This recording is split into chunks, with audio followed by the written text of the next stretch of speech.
Después que usamos la primera vez los lentes, entonces queremos pretender no usarlo. Así es. Bueno, en primer lugar, quiero disculparme algunas omisiones que puedo hacer también en mencionarlos a cada uno de ustedes, porque después de ese show de Rolando Padilla, venimos a otra etapa acá. Algunos se quedaron entusiasmados, eso viene, eso que están pensando también viene.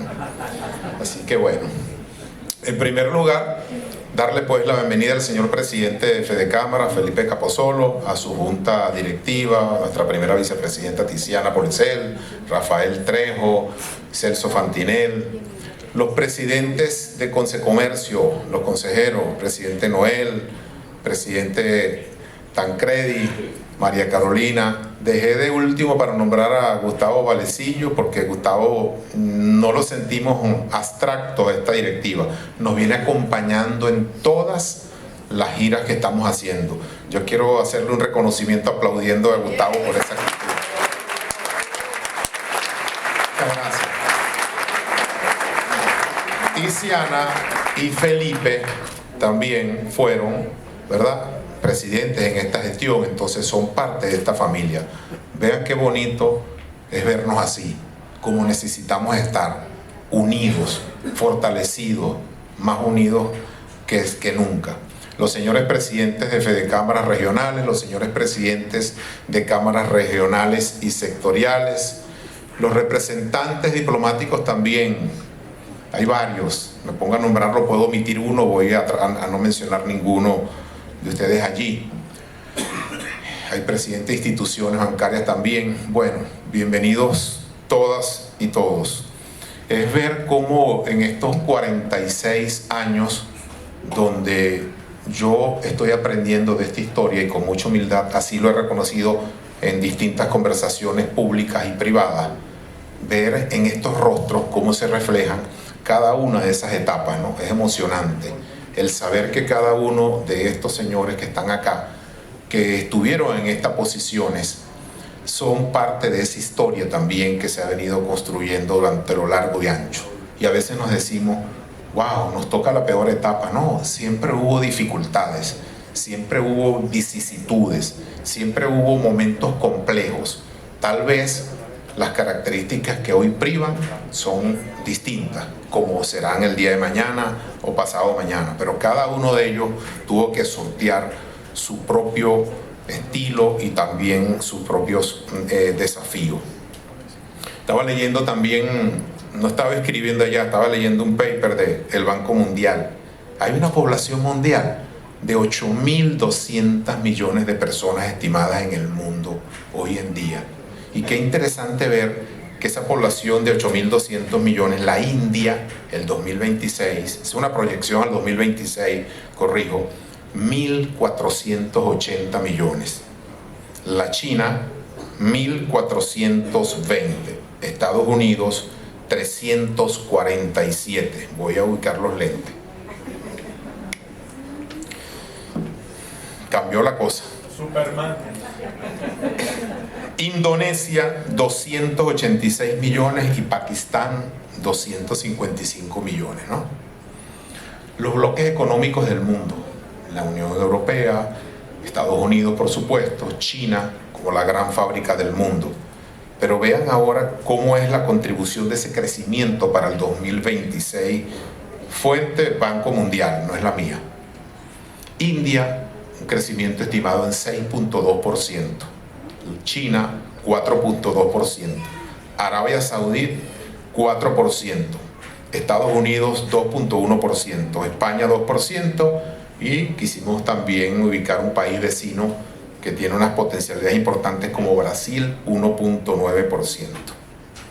Y después comenzamos a seguir leyendo y vimos, ¿y qué sucede con los corredores comerciales para el intercambio de mercancía?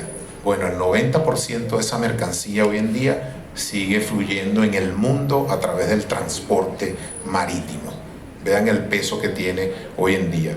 Y esos corredores donde el Canal de Panamá no es el único actor importante, donde hay proyectos transoceánicos y bioceánicos que están en pleno desarrollo, donde hay también infraestructuras importantes que ha desarrollado, por ejemplo, la que hizo China en Chancay, con una inversión superior a los 3.000 millones de dólares, pero con un impacto en el PIB del Perú importantísimo.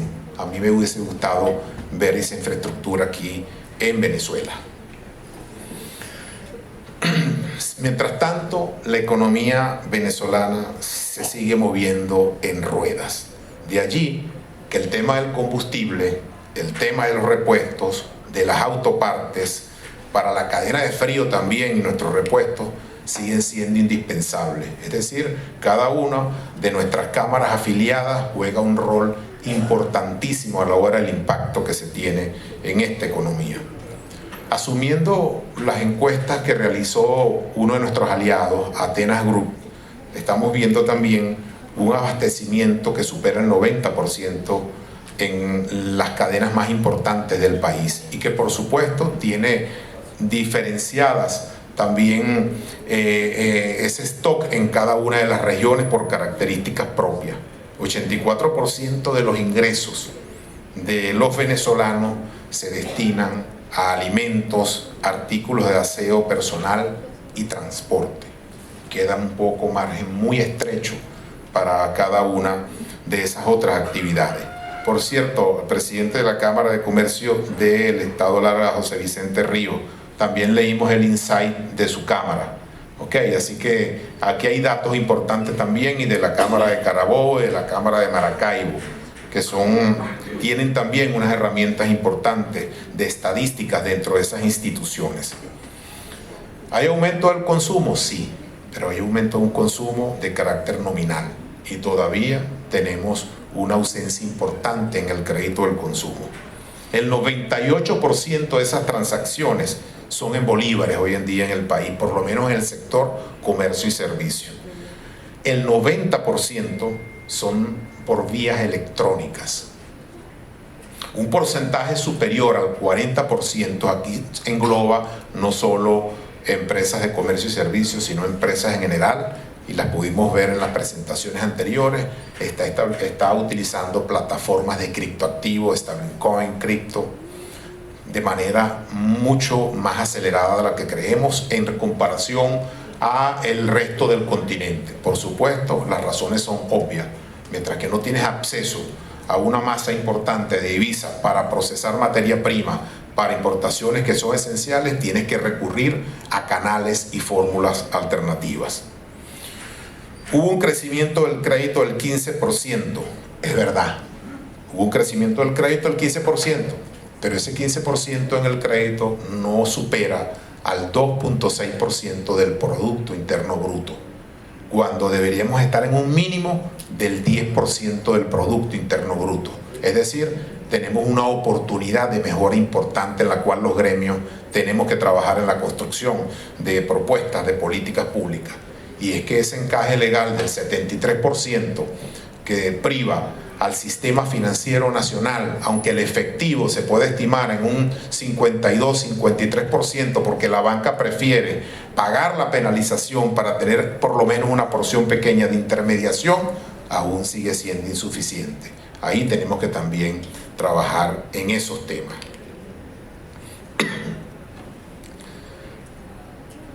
Nosotros seguimos empeñados en Consecomercio, en los gremios, con la anuencia del presidente Fedecámara, de los presidentes de los otros sectores. Creo interpretarlos en esto a todos. Cuando hay momentos de complejidades, nosotros siempre hemos apelado a una actitud proactiva, que no es desconocer realidades, pero es precisamente eso. ¿Qué hacemos? ¿Nos ponemos a llorar? ¿Nos ponemos a quejarnos? ¿O comenzamos a tener una mentalidad creativa, disuasiva, activa, con aspectos claves que pueden brindar la diferencia entre el éxito y la identificación de oportunidades, la proactividad, la flexibilidad, la adaptación, el enfoque en la acción, no en la victimización, en la planificación estratégica, en el análisis, el liderazgo con confianza, la gestión y la gobernanza de los riesgos. Para nosotros son aspectos sumamente importantes, y algo mucho más importante, la escucha. No solamente es oír, sino escuchar también. Seguimos empeñados en la educación, y Consecomercio va a seguir insistiendo en hablar de educación. Sí, por lo menos mientras que nosotros seamos directivos, estamos empeñados en transmitirles a quienes son hacedores de políticas públicas, ejecutores de políticas públicas, que ninguna sociedad del mundo en la historia contemporánea se ha podido desarrollar sin fortalecer un sistema educativo abierto, robusto y de pensamiento crítico a cualquier tipo de sistema. Una visión del conocimiento como un bien social. El conocimiento no puede ser un privilegio. Con un sentido profundo de responsabilidad en esa Venezuela del mañana, próspera, productiva, institucionalizada, con una sociedad formada para asumir una nueva era que está asignada también por la revolución tecnológica. Un ejemplo, Finlandia. Finlandia tiene una meta para el 2030 de enseñar educación financiera desde primer grado hasta que salgas de la universidad, y quieren ser la nación más rica del mundo el 2030. Parece un plazo corto, pero es que no iniciaron ayer, iniciaron un plazo mayor a los 10 años. De allí que en este aspecto de la educación resumimos que el éxito de cualquier nación es una fusión de la preparación con las oportunidades que como país te puedan brindar. Seguimos empeñados también en los trámites administrativos. Reconocemos públicamente el empeño que desde las instancias superiores del Ejecutivo Nacional se ha puesto, pero sin embargo siguen todavía entrabados, siguen todavía dilatados, y por supuesto nosotros ofrecemos nuestro modesto y humilde concurso para acelerarlo, para buscar mecanismos que puedan ser más expeditos y que disminuyan la discrecionalidad del funcionario público en la actuación de los haceres públicos. Los registros y notarías son un ejemplo de eso. Hay un nuevo sistema también en los registros y notarías, pero aún persisten todavía hábitos en los cuales una circular puede privar sobre una ley, sobre un reglamento de la ley o un memorándum interno. Esas son cosas que nosotros, con respeto, queremos seguir hablando. Si no, preguntémosle a los hermanos inmobiliarios también, o preguntémosle a un pequeño emprendedor cuando quiere formalizarte y constituir una sociedad anónima, una empresa, también en sus costos. El COMEX lo reconocemos como una plataforma y un avance importante, significativo. Nuestra única reflexión es que tiene que buscarse mecanismos de adaptación progresiva también, porque imponerlo en un solo tramo va a traer, por supuesto, frustraciones, distorsiones en las cuales nuestra naturaleza comercial y cultural no está aún preparada, pero sí lo vemos como un aspecto positivo. Insistimos para disminuir esas discrecionalidades que son importantes. En ese COMEX también Consecomercio va a seguir insistiendo en aquellos regímenes especiales aduanales, los puertos libres, la zona franca. Nosotros tenemos una zona que no solamente es el puerto libre de Margarita, tenemos uno en Paraguaná, tenemos una zona científico-tecnológica también en el estado Mérida, tenemos una zona también en el estado Táchira que se está convirtiendo en una zona binacional y debemos también defenderla, fortalecerla, pero tenemos una también en el estado Bolívar. Entonces, cuando diseñamos políticas públicas sin entender todo el entramado comercial, no hay mala fe, pero hay omisiones que van a impactar de una manera significativa en el sector comercio y servicio. Ya también seguimos empeñados en el financiamiento, no voy a ahondar en ese tema, solo añadirle que la banca tradicional o las empresas que han salido a dar financiamiento son un reflejo del déficit de oferta de los créditos. Por eso muchas de las empresas también están dando créditos. Ahora invitamos también a los comerciantes, a los empresarios, a que exploren también algunas fórmulas distintas al financiamiento tradicional. Si ese crédito, que no es inexistente, pero es escaso como tal, y es un poco mucho más costoso que lo que era allí, tienen que buscar también explorar un poco en el mercado de capitales. Eso es importante. Ahí hay temas interesantísimos y en Consecomercio hicimos varios eventos también relacionados en ese tipo de esquema. Vamos a seguir empeñados en la propuesta del diseño de una nueva arquitectura para el sistema tributario. Una armonización en 3 niveles de gobierno. Una armonización que premie la productividad, que premie acompañada de una legislación laboral también que vaya destinada a fortalecer esas capacidades productivas. Una tributación que esté en función del nuevo modelo de país no rentista que tenemos. Aceptamos el reto del Ejecutivo Nacional, lo acompañamos, pero también solicitamos respetuosamente que ese mismo enfoque se tenga para la recaudación. Aquí hay reformas importantes que hay que producirse en un sistema integral que no perturbe la capacidad contributiva, que no perturbe el desarrollo y libre desenvolvimiento de la economía y que promueva la generación de riqueza para que el Estado pueda tomar una porción de esa riqueza y cumplir sus funciones esenciales como son la satisfacción de necesidades públicas. En nuestro caso, con mucho exhorto a un tema destinado fundamentalmente a la educación, a la salud, a la educación, a la infraestructura, que es importante también dotarlas en ese caso, y a la seguridad ciudadana. Un sistema, por supuesto, más equitativo y que a su vez pueda dar al traste con la informalidad, facilitando esos caminos y no penalizando a los pocos que estamos dando contribuciones también a la manutención del Estado venezolano, que combata el contrabando, las falsificaciones, por supuesto, y esas competencias desleales.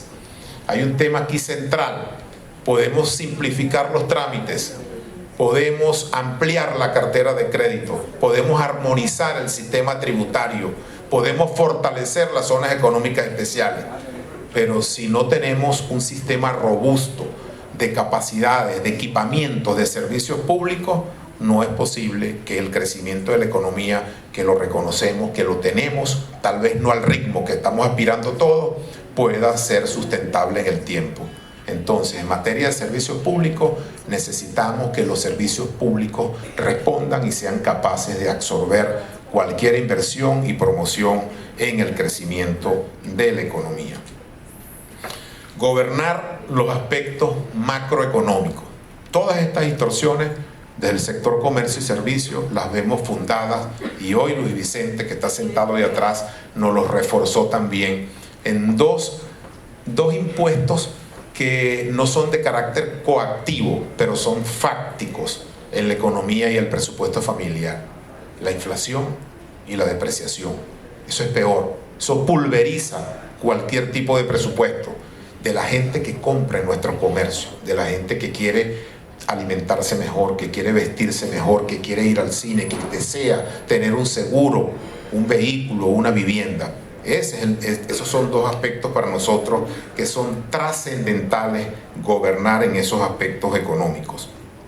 Por supuesto, ahí está aunado también un proceso que queremos reconocer que el Estado ha comenzado a hacer, que es la disciplina fiscal.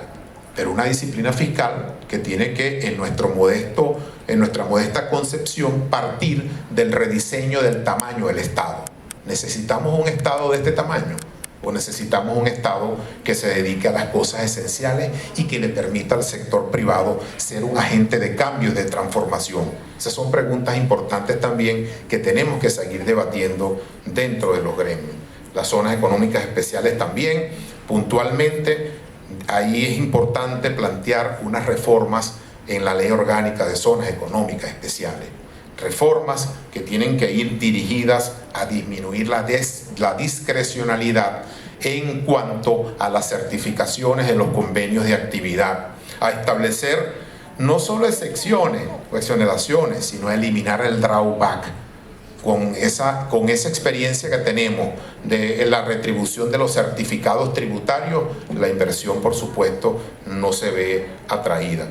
Una armonización dentro de esa ley, como lo decíamos, en 3 niveles y algo mucho más audaz y que puede parecerles también un poco osado, que es crear un fondo fiduciario internacional. ¿Y de dónde viene ese fondo? Del petróleo, del gas y del oro, que cualquier inversionista que desee poner un centavo, un bolívar, un dólar en este país, no se vea amenazado por la sombra de una intervención del Estado, sino que tenga una garantía fiduciaria fuera del país también, para que vean cómo van a llover las oportunidades de inversión acá en Venezuela. Bueno, siempre las exportaciones tienen también allí unas características importantes que vienen dadas con los trámites allí, pero sí quiero hacer hincapié en que siempre se nos dice que el comercio encarece ese tipo de sistemas de exportaciones por la intermediación. Yo quiero hacerles con mucho énfasis que no todas las veces es cierto, porque ese comerciante, ese trade completo, es quien conoce de repente la realidad sociocultural porque la ha explorado. Ese comerciante que vamos a necesitar, los industriales, los agricultores, también puede ayudarte de la mano a que tu producto pueda ubicarte en una cadena de logística mucho más efectiva. Puede ayudarte también a analizar las regulaciones de un mercado que desconoce. Así que eso es un mito que también tenemos que plantearnos allí. Desde el comercio y los servicios, por supuesto, vamos a seguir en esta administración trabajando con mucha humildad, pero sobre todo un llamado firme, rotundo a la unidad gremial, que mucho más que nunca hoy necesitamos.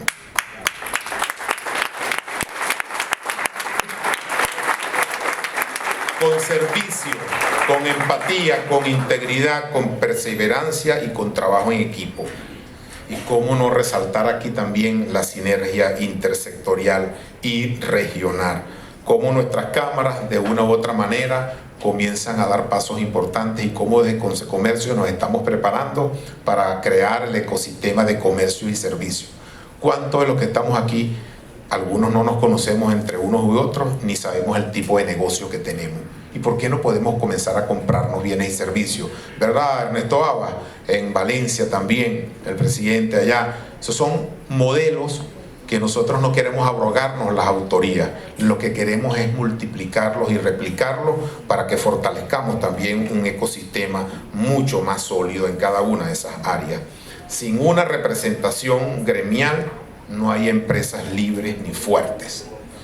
Ejercer una representación también los gremios de manera universal, para agremiados y no agremiados. Cuando hacemos planteamientos de políticas públicas, muchos de nuestros amigos a las empresas nos dicen, bueno, ¿y por qué me voy a agremiar? Pero cuando tienen un problema, buscan la vocería también de los gremios. Un espacio también de construcción colectiva en la propuesta de políticas públicas. Un ecosistema en el tejido representativo de la formalidad y la distribución en general valor agregado a la sociedad.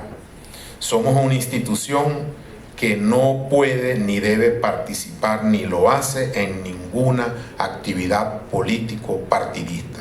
Nuestro papel es otro. Nuestro papel es la de interlocución, la de propuestas de políticas públicas en función de mejorar las capacidades de nuestros consumidores y por ende de la sociedad venezolana.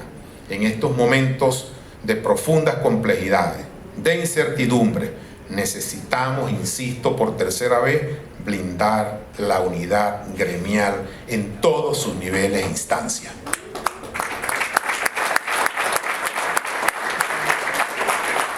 Reciban un afectuoso saludo a nombre de toda nuestra familia de Consecomercio, de nuestro comité ejecutivo, de nuestros presidentes, de nuestros consejeros, de cada uno de los que han hecho también su casa, sus aliados, sus amigos. Expresar nuestro más sincero también agradecimiento por la confianza, por formar nosotros y ustedes parte de esta gran familia que es los gremios, Fedecámara, Consecomercio, Conindustria. Nos sentimos profundamente orgullosos. Valoramos profundamente su compromiso, el de ustedes, con el país y con nuestra institución. Ayudar a Consecomercio Ayudar a los gremios es mantener vivo y representativo un canal expedito y eficaz de interlocución. Ratificamos públicamente nuestra política de puertas abiertas a todas las cámaras regionales y sectoriales para su incorporación o reinserción en Conce Comercio. Los necesitamos a todos y les tenemos unas buenas ofertas para que regresen a su casa y fortalezcan su hogar natural.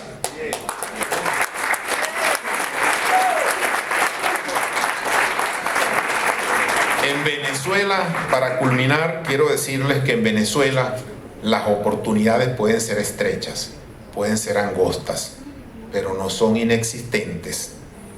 Entonces, identificar las oportunidades, optimizar procesos, implantar tecnología, capacitación, innovación constante, formación actualizada y retroalimentación son claves en el devenir del desempeño de cada una de nuestras empresas.